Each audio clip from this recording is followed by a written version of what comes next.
चल रहा है, ये चल रहा है नहीं चल रहा ये बताओ, ये चल रहा है ना? हेलो हेलो, ऑन करो, चल रहा है ना? अरे भाई वहाँ से वो करना, सेशन स्टार्ट वहाँ से होगा, जहाँ होगा आपको ये बताऊंगी मैं यार कि वहाँ से आवाज़ लाइन जहाँ आएगी वहाँ से शुरू करेंगे, भाई वहाँ से आप सेशन रेडी करो अगले के लिए वहाँ से जल्दी से निकल। हाँ पता है मुझे, भैया वैसे भी करेगा, मुझे नहीं पता क्या वो सुन नहीं रहा ना, इसी में कह रही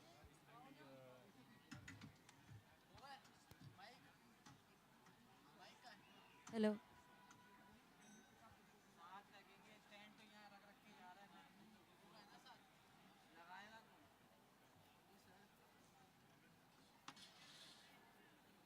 हेलो हेलो।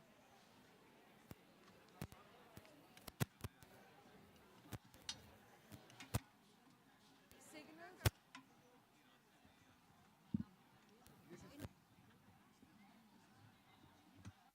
ठीक है, so you know you can't okay that's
आज हूँ बहुत उदास मैं, रखमान चल के आ ज़रा।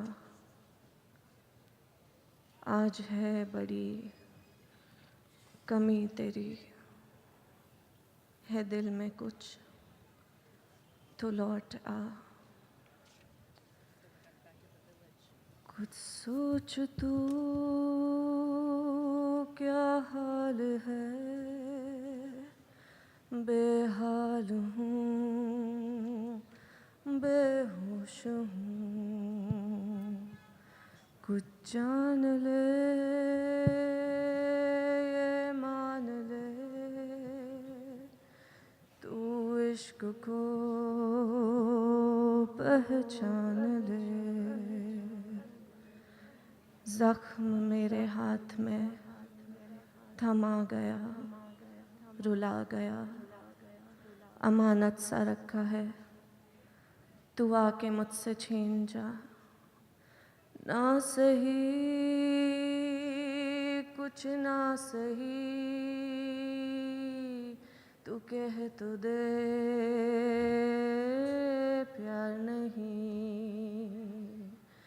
कह दे कुछ तो बोल दे, मेरी रूह है कैद इसे खोल दे।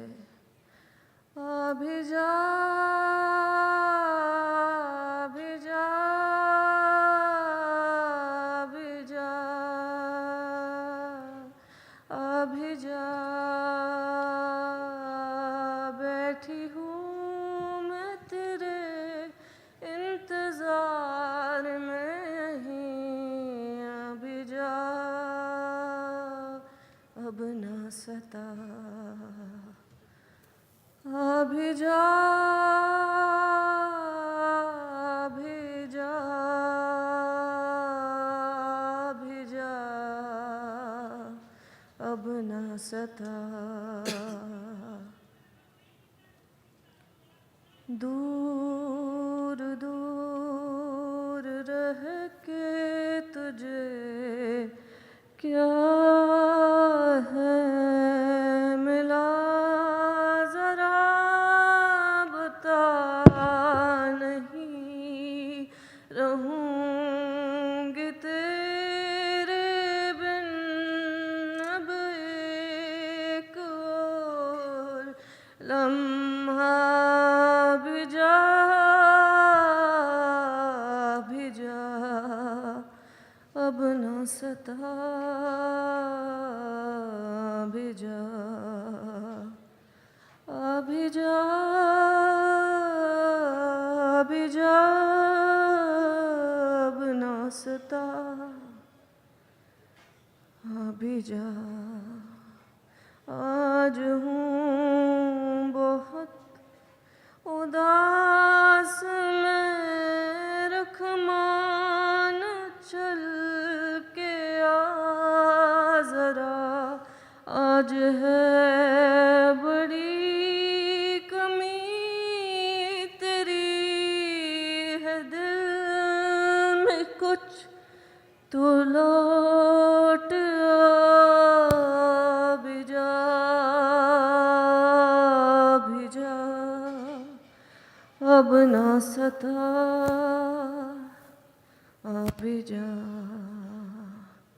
मैं यहीं बैठी रहूँगी, जो तू ना आएगा आएगा आएगा।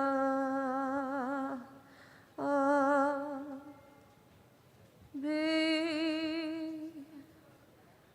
जा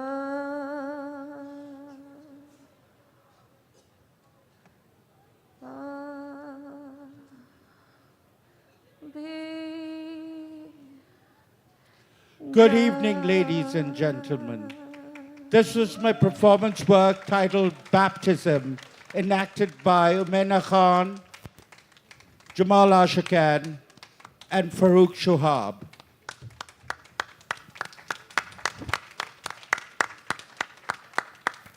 Gulgee was baptized by the energy of art. He always wanted to be an artist. However, his family situation did not allow him to go to art school. He had to go to school, university on scholarship. So at that time, scholarships were available for engineering. He first went to Aligarh, then to Columbia, and then to Harvard University, and did his master's in hydraulics and soil mechanics. But his love for art never left him. He studied in the great museums of the Metropolitan and the Boston Museum of Fine Arts, and his two favorite painters were Rembrandt and Velázquez. But he was also aware of the abstract expressionism scene happening around him. It is the 1950s. Then Gulgee, in London, met a woman called Zareen Maladwala, who changed her name to Zaro. He courted her in London, but Zareen, or should we say Zaro, my mother, was a difficult act. She said, Gulgee, I will marry you if the Aga Khan marries us. Otherwise, there's no way. Luckily, he was working for the Aga Khan at that time, and he begged him to come to Paris. So the Aga Khan got them married. My mother borrowed a sari, and they got married in Paris. And then she moved to Karachi, Pakistan. My mother is from Mumbai or Bombay, India. After marriage, Gulgee had the courage to give up his job as an engineer and start being a full-time artist. His early works are representational. He did a lot of portraiture, landscapes, horses, camels, and he was also, but then abstraction started seeping in. For the Second Islamic Summit, I think 1974, he was commissioned to do a large mural and with text in it, religious text. He did use the verse from the Quran, hold on to the rope of God and be together. After he finished his work, suddenly he became engaged with the tradition, which before he had never really dealt with or engaged with. And like he did with his portraiture, by studying old masters, he had a myriad of books, and he studied and he studied and he wrote for the next 7 years. And he mastered a myriad of scripts. This love for calligraphy entered his abstraction. In the museum, in the museum handbook, I've divided its collection into 17 sections. One of them is gesture, where he uses the pen. He uses the brush as a pen, as a column, and it sweeps across the canvas, creating that great gesture. There's another also area of his work which is titled Explosion, which is like Genesis, the world creating, the Big Bang. Gulgee was also a Fahyist. Fahyism is a school started in earlier 20th century France, and they show emotion through color.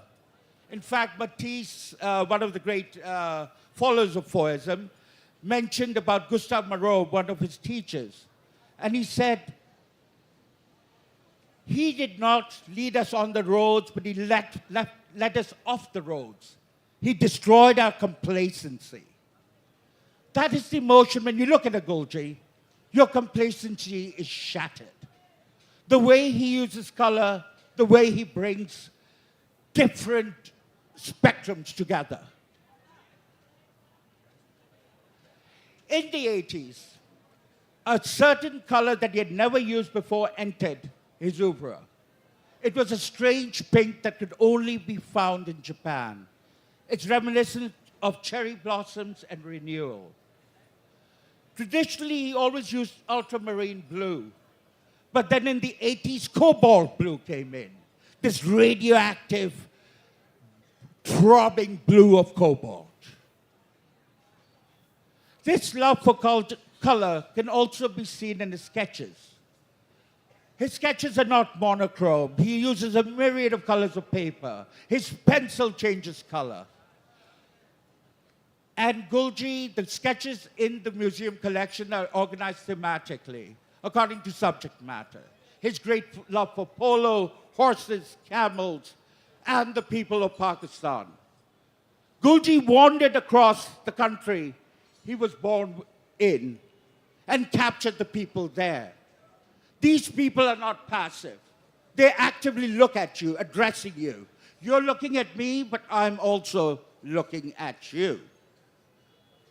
Gulgee also did a series of portraits of people across history and time. And it was funny because he said, as a portraitist, it's an act of seduction. And Gulgee truly seduced his subject matter to reveal a certain humanity, a certain vulnerability, a certain nakedness that you could see from these kings and heads of state. With Gulgee, everything interlinks. So when he left painting in oils, he took up Petro Dora to do his portraiture and his pictures and his imagery of horses and camels and polo. Petro Dora is an old tradition developed by the Florentines in the 16th century. In the 17th century, the Mughals adopted it and became known as Pachankari. But Gulgee evolves it further. His control of the medium, of stone, of lapis lazuli is incredible. When you see the portrait of Aga Khan III, Sir Sultan Muhammad Shah, you feel the energy of this great man who's staring monumentally at you, created out of hundreds of pieces of lapis. The face is modeled, the flesh is there, and he seems alive and with you. Now I will begin my interrogation from my esteemed panelists over here. First, we begin with Madame Farrukh, who I've known for a long, long time. As the CEO of the Biennale, founder of Nukta, an art critic, historian, and an activist. Niilofur, reading your incredible essay on my father, I was struck by how you described his use of gold as a color and the idea of mysticism in his work. Can you elaborate on that, please? Thank you, Amin.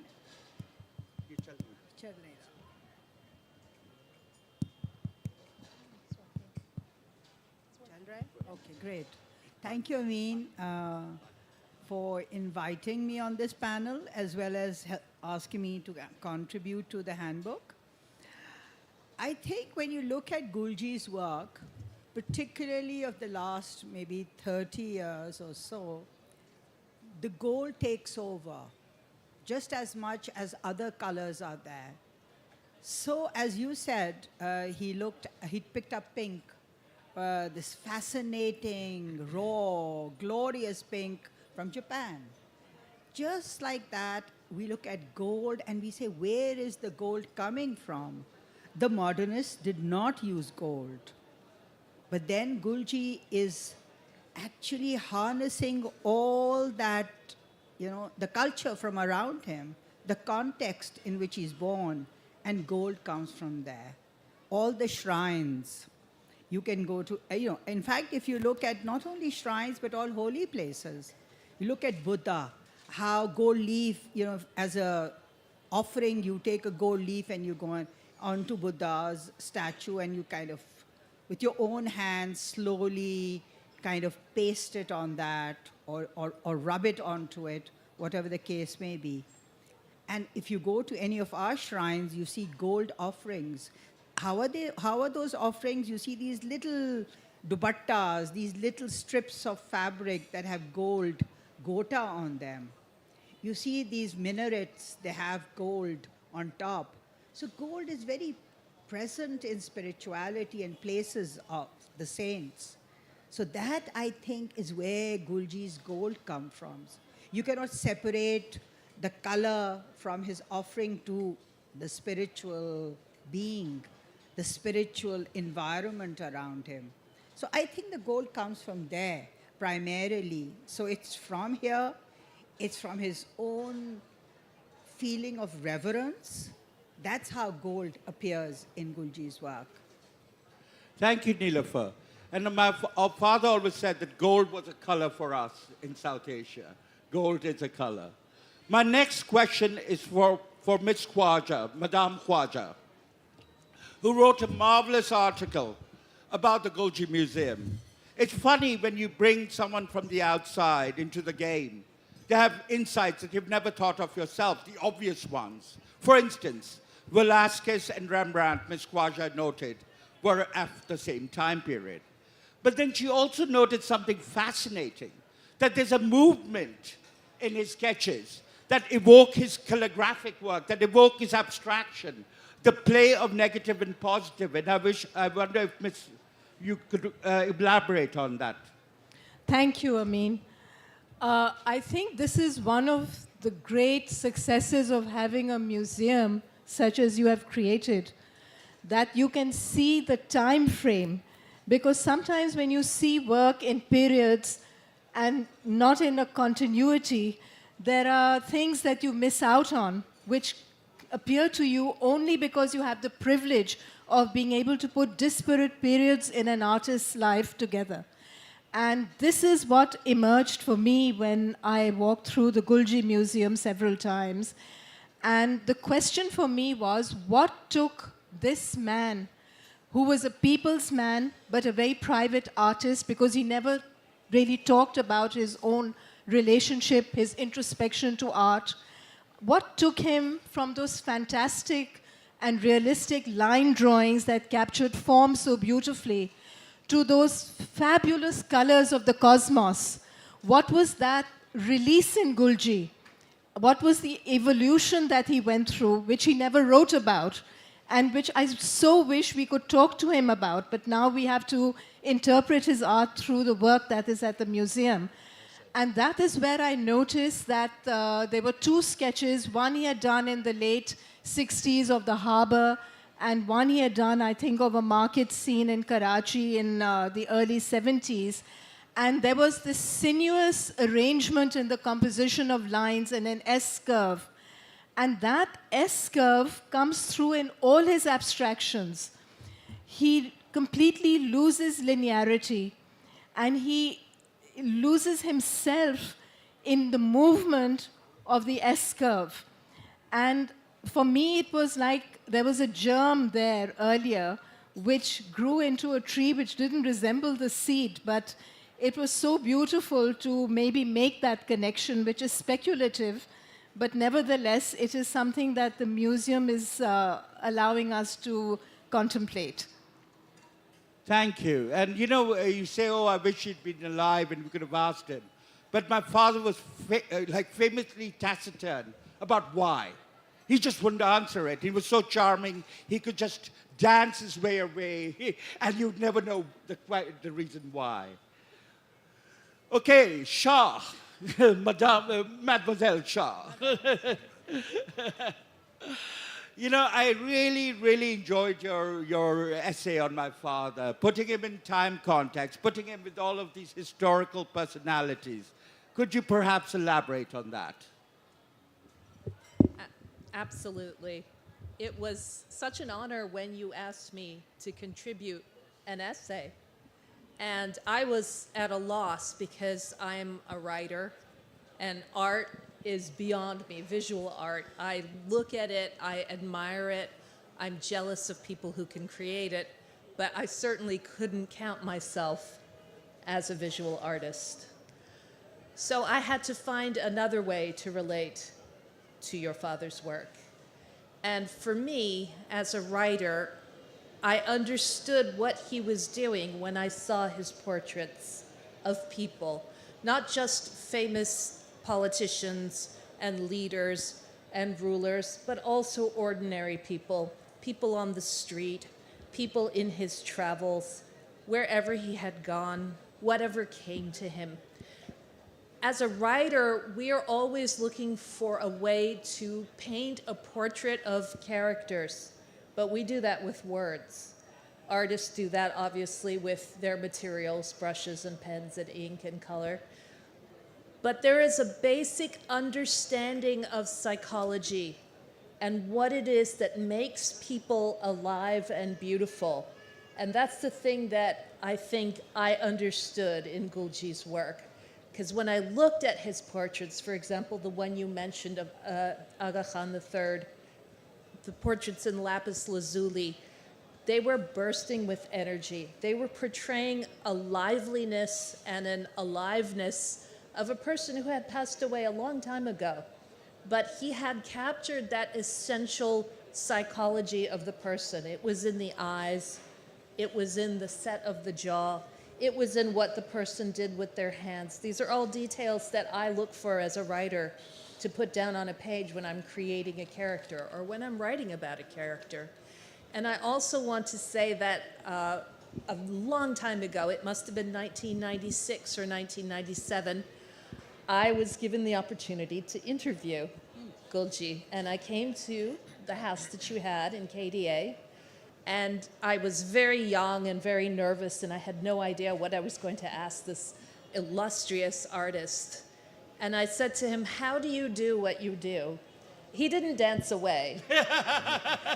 He indulged me. He sort of knew that he had to pat me on the head as a child and say, "Well, you know, I just put my pen to the canvas, I put my brush to the canvas, and zoof," he used that word, yes. Zoof, I am taken by energy, and it just comes spilling out. So I think Gulgee was an artist who channeled energy, who understood people, who really loved life. And that was what he wanted to express. And he's found so many ways to do it, literally abstract art, so on and so forth. And I'm just so glad we have the museum to honor his work and to honor the life that he led. Thank you, Shah. But also what's wonderful about her essays, she puts Gulgee, because Gulgee saw history, right? She puts Gulgee in a historical political context, which I find fascinating. Now, Mr. Fahy-Majeed, sitting far, far, far away from me, which is good, because otherwise I'd hit you. Hey, and I've got a question for you. You never met my father. You're of another generation. And you framed my father using Aldous Huxley, The Doors of Perception. Can you elaborate on that, please? yeah, I think, look, the framing was something that came to me as soon as you told me about the gate that you were making. So when you go in from the Amin Gulgee Gallery to the museum, the Gulgee Museum, there's a gate made by Amin, which is a sculptural work, right? So it's got the calligraphic parts, the deconstructed sentence. It's a beautiful work, and he's called it Heaven's Door. Now, I would presume that most of you, when you hear that, would think of the Bob Dylan knock, knock, knocking on heaven's door. But maybe I grew up in a strange context too, where my father had actually showed me Aldous Huxley's work, The Doors of Perception, Heaven and Hell. And this is a sort of a compendium of a masculine experience that Huxley had had. And I just sort of thought that the way in which that connects them is this sort of a psychedelic journey from in Pakistan, based in Karachi, from the 1950s all the way up until today, if you include both Amin's work and his father's work. And Amin was talking about being of another generation. I think that if we look at their trajectories, that covers all the way from the inception of Pakistan to today. And I feel very honored to firstly be invited onto this panel and to be invited to write in this to represent my generation, which is sort of a further one. And I'm happy to see many young faces and old, especially an ancient one over there. But, you know, I think that this is also a really important thing that you're seeing. When you go into the museum, you have to go through the Gulgee Gallery. You're going to see the interaction, and you're going to experience what it means to see, like, wow, like, there are some connections and stuff that between Amin and his father that are really amazing, and two of our most foremost artists. So firstly, I think that's a major blessing to Karachi, and I congratulate Amin and John and everyone who worked so hard to realize that. But there's another thing. As this is a literary festival, I'd actually like to talk a bit about the book as well. It is available here. I've seen that, so here's my plug. But this a bit more. It's actually the first time I've seen it today, and it really shows that documentation can itself be an aesthetic experience. And having this book, it's a substantial book. There's an amazing Gulgee on the cover of it, and there's some amazing writing within it. And I think you see the generational interplay. You'll be able to see the different connections and things that people have taken out. Amazing photos, amazing done by a lot of them done by Humayun Mamoon. Excellent, really. I mean, I would say the peak of this trajectory of documentation that you've been doing, Amin, that as you and John have been collaborating on. So I think that it is a great achievement, this book, as well as the museum. So I would say a round of applause is very much necessary if you can join me. And if you could indulge one thing, one of the most profound pieces of writing I've ever read is actually in this book. And I don't know if you're all gonna buy the book. I mean, Amin would be very happy with me if my sales pitches worked. So, go ahead, buy it if you can. But Marjorie Hussein has written one of the most profound things I've ever read. Amin shared it with me in the process of making the book, but I just read it on paper today. So if you wouldn't mind, sorry, Amin, this is a little bit off piste. So No, I hope please that's go okay. ahead, Adam. That's a wonderful, wonderful, wonderful idea of yours. And Marjorie is one of our monumental art writers, who's no longer, yeah. A big round of applause. We love you, Marjorie. A tribute. True art makes you feel something or think something that takes you away from your comfortable existence and threatens to shake your foundations. The Gulgee family were by that definition true artists, whether it is in the terrible, catastrophic nature of their destruction, or the many-faceted influences on their lives, or the turbulent history of the country that they served. You will feel deeply when you think of them and their body of work. As a lover of Pakistani art movements and artists through recent times, I now stand, at the age of 92, on the edge of my own precipice, having witnessed and experienced so much, both good and bad. How would their lives have been different had they lived on to their dotage? Would the tributes be more conventional? Or is the ironic twist of the true artist's life a mere reflection of the unanswered questions and statements made in the work, but not quite explained in full? Gulgee's body of work speaks for itself. The artistic skill and mastery are not in question. So much of his great work makes us think deeply. I would not presume to comment on all the many individual works, as I know that the Gulgee Museum will do that with great clarity and context. I just want to say that I feel that my friendship and association with the Gulgee family, parents, son, and daughter, have brought me much joy as an artist and a commentator. I would like to end this brief tribute by quoting Gertrude Stein. Love is not diminished by death. Nothing changes. All in the end is harvest.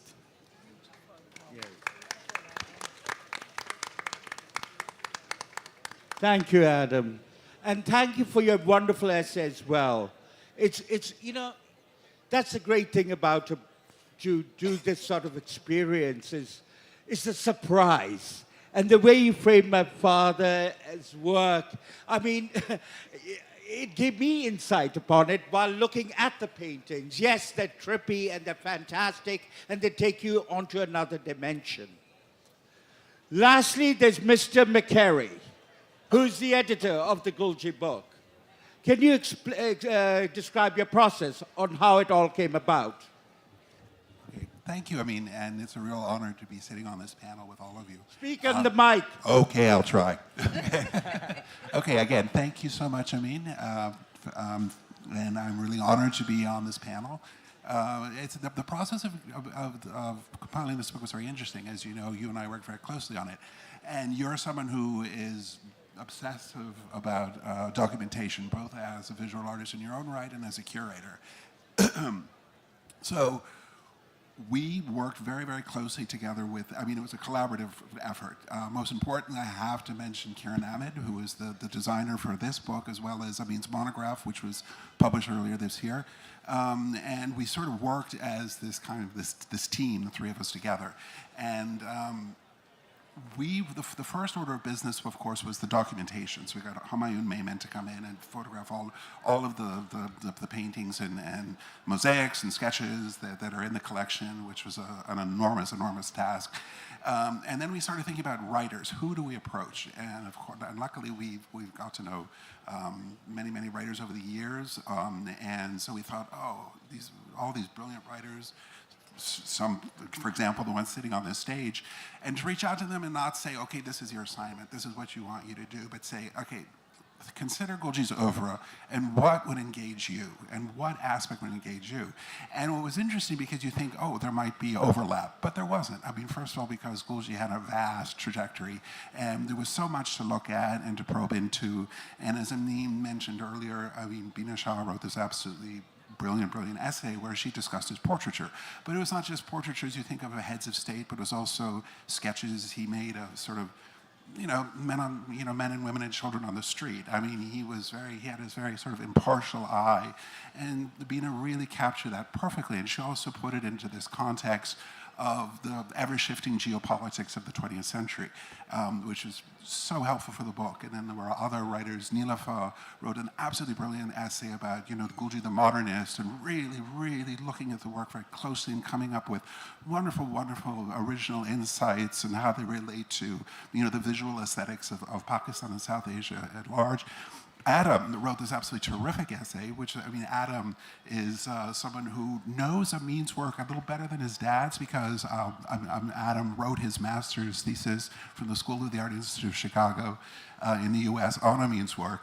And so he sort of approached it through, very interestingly enough, the gates that Amin had created, which sort of separate Amin's space from his father's space.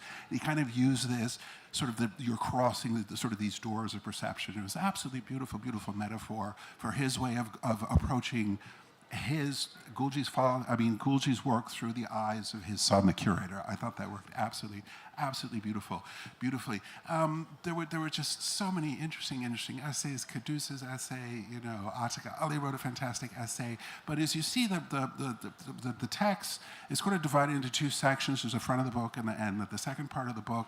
But as you see, the question was how no one really overlapped, no one said the same thing, but how do you, and also you're dealing with brilliant writers, so they didn't really require any editing per se, because they write beautifully. So, I mean, you don't really have to change what they said, but all you have to do is figure out how the words, one voice will flow into another voice. So that's how, so we kind of thought of that we would arrange it so it went from sort of much more kind of bigger picture, more academic essays, and as the book moves towards the end, it becomes more personal, and it ends with Marjorie's very, very touching and beautiful tribute that she did, which was very personal. So thank you, Anna, for reading that, and thank you, all the writers on this stage, for contributing to this book, and thank you. And thank you, John, for being so passionate. I mean, this man is passionate. He reads and rereads and rereads and rereads the essays again till I want to bang the book on his head. No, but it's passion, right? It's passion, a passion for a project, passion. And that is just something invaluable. Yeah, and I want to sort of end our discussion, our panel, by thanking all the writers that came aboard this party for Gulgee. I just thank you so much for the writers. Some of them are here, some of them are not here. But it's so amazing, the spirit of Pakistan, that people will come forward and give you their time, their energy, their intellectual, strength to put behind a project like this. I have to mention Kieran Ahmed, who is just the most incredible designer and is fabulous to work with.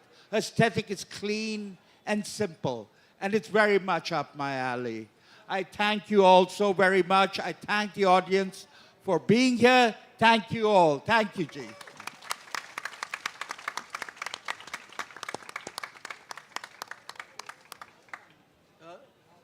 Do we have time? Any questions? Are there questions?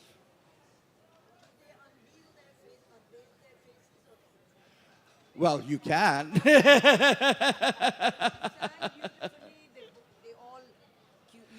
Yes, so, okay, let me talk about this. Beautifully curated, and you could throw a little bit light on your, Sure, absolutely. choreography there. Okay, no, it's... And you sang, you rendered it so beautiful, the poetry. Wonderful voice. No, and the rose petals and everything. Thank you. So this year began with the opening of the Gulgee Museum. We had the preview February 18th, and the museum was opened on the 19th of February. For both occasions, Jamal, Ashiqain, and Umaina were there. So they were very much connected to this project. They did another performance for the preview. They did another performance for the opening. And this sort of, and then I used all three of them, including Farrukh, Shahab, for performance work I did at the Arts Council. So we've been interlinked this year, so we should say. We are a little culty, all of us. We believe in animal sacrifice. अस्सलाम जी मैंने गुलजी को jubilee पे 1989 में wife के साथ stool में बैठ के छोले खाते देखा जी जी ही वाज सो सिंपल जी नहीं वो तो थे ना यार yeah, I mean, I grew up on the street as well.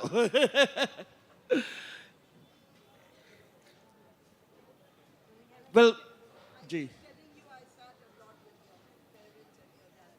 Yeah, and I want to mention something to everybody. Niilofur must remember this. The Arts Council. When we are talking about performance, I have to tell you, my father at the Arts Council, I think in the early 80s, Niilofur, painted this enormous mural. There was a French artist and him. And the mural was huge, right? And they had either side of the mural. And in front of an audience to sort of like Nusrat and Sufi music, they painted. And it was interesting to see artists at play. I was in high school, maybe a couple of years before I graduated. And initially, both artists allowed each other to come onto their sections. And then suddenly in the middle, it was like, no, your side and my side. And each canvas developed independently. My house, the first painting on the right stands there for 45 years is Gulgee Sahab's painting in my house. But I admired. I had some very good meals also as a growing person in your parents' home. Yes, thank you. So congratulations, brilliant. Thank you all. Thank you, guys. Have a wonderful night. Thank you for being here. Thank you.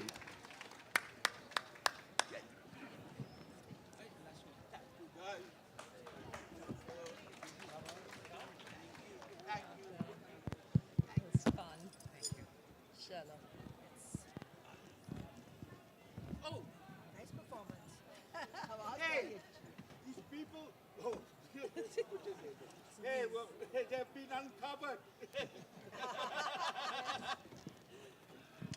Okay, let's go. What was the symbolism of this? It was a relief to see I was not in Afghanistan. I mean, what was the symbolism of this? Well, I wanted our heads to be covered. Okay. You know, so people get a great background.